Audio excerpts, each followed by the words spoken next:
Toyota has unveiled the new Innova Zenix in the international market, and it will debut in India as the Innova Hycross later this week. The Hycross will be sold alongside the Innova Crysta, but it is essentially the next generation of the Innova. We compare the two models to highlight their differences on paper. ToyotaInnova new versus old, exterior.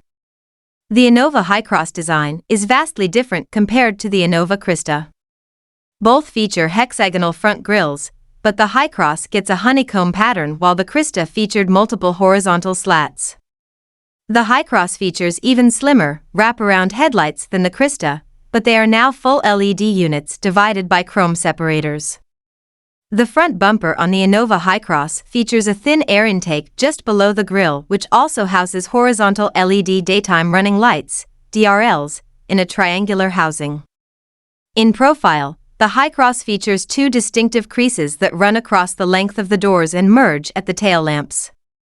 On the Crysta, the shoulder line is the only accent line, starting at the headlamp and ending at the top of the tail lamp. The glasshouse on the Hycross seems to be as big as the Crysta. However, on the Hycross it tapers towards the shoulder line, while on the latter it tapers upwards. The Hycross features flared fenders above the rear wheel arches, a design element that has been carried over from the Crysta. At the rear, the Hycross sports wraparound tail lamps with thin indicator and reverse lamps, with the tail lamps themselves being joined by a chrome strip. The Crysta gets an inverted L-shaped design for the tail lamps, with the indicators placed in the lower half. Both MPVs, however, get their third brake lights in the spoiler. ToyotaInnova new versus old, dimensions.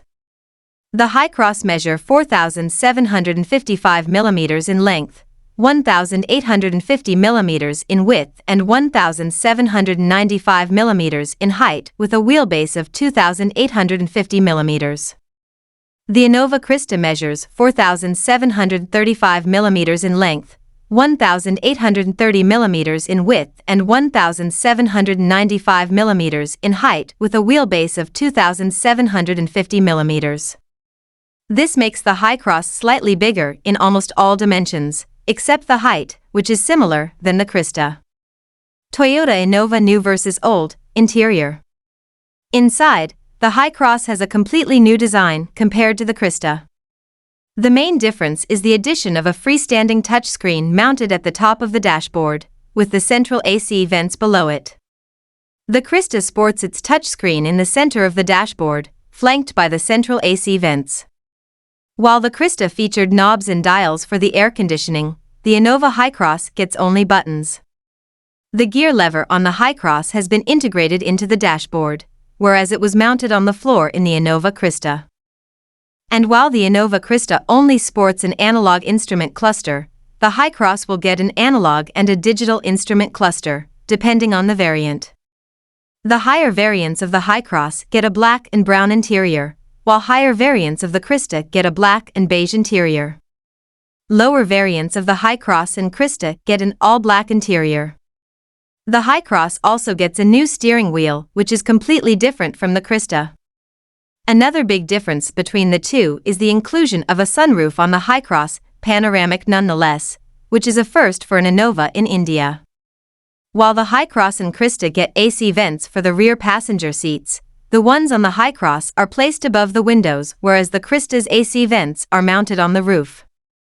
ToyotaInnova new versus old, powertrain. The Innova Crysta is offered with a 2.7-liter petrol engine and, until recently, a 2.4-liter turbocharged diesel engine. The Hycross gets a petrol engine but in two versions, a 2.0-liter petrol unit and a 2.0-liter strong hybrid petrol powerplant. While RI-certified figures are yet to be revealed, the hybrid unit is expected to return a fuel efficiency of 20-23 kpl. Similar to the Hyrider, the Hycross is also expected to come with an EV-only mode on the strong hybrid variants.